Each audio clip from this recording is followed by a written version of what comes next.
A Tucson dog is lucky to be alive after a dangerous encounter in the Catalina foothills. Poor little guy. While this dog is expected to make a full recovery, we do want to warn you some of the images of his injuries are graphic. KOLD News 13's Shaley Sanders has the story of how this dog narrowly escaped with his life. Come here, baby.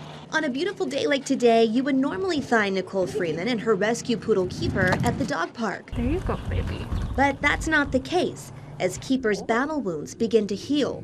You know, he looks really rough and it's still a little sad for us, but he's gonna be okay. Freeman says she and Keeper went to the backyard just before 9 o'clock in the morning. He goes to the bathroom. Next thing I know, he starts barking and running after something. Behind the desert brush, javelinas. And I just start hearing him making the squealing sounds. I actually thought, like, they're killing him right now, and I don't even know how I'm gonna, save him. Amazingly, Keeper darted away. He has a large laceration here on his hip, and then several of these are puncture wounds from their teeth. One puncture wound went up through his chin and all the way through his tongue. It's like the cringiest wound to me, because I just think about his tiny little head in there. Here's a closer look at javelina's teeth. Canine teeth can cause a very serious puncture wound, not only to pets, but to human beings. Mark Hart with Arizona Game and Fish Tucson says Keeper is lucky to be alive. Dogs are routinely killed by javelina in these chance encounters. Hart says Freeman was smart not to try to get between Keeper and the javelinas. Javelina attacks involving dogs are the second leading way humans get bit by them.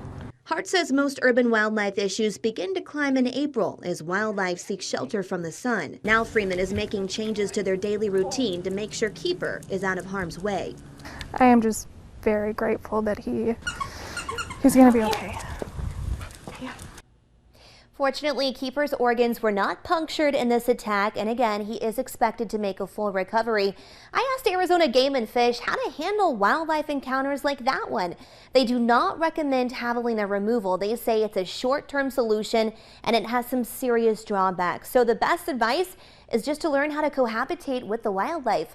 Homeowners have a legal right to use reasonable measures to protect their property from damage, but it is important to know javelinas are classified as big game animals in Arizona and are protected by state law, which means it is unlawful to trap, injure, or kill them.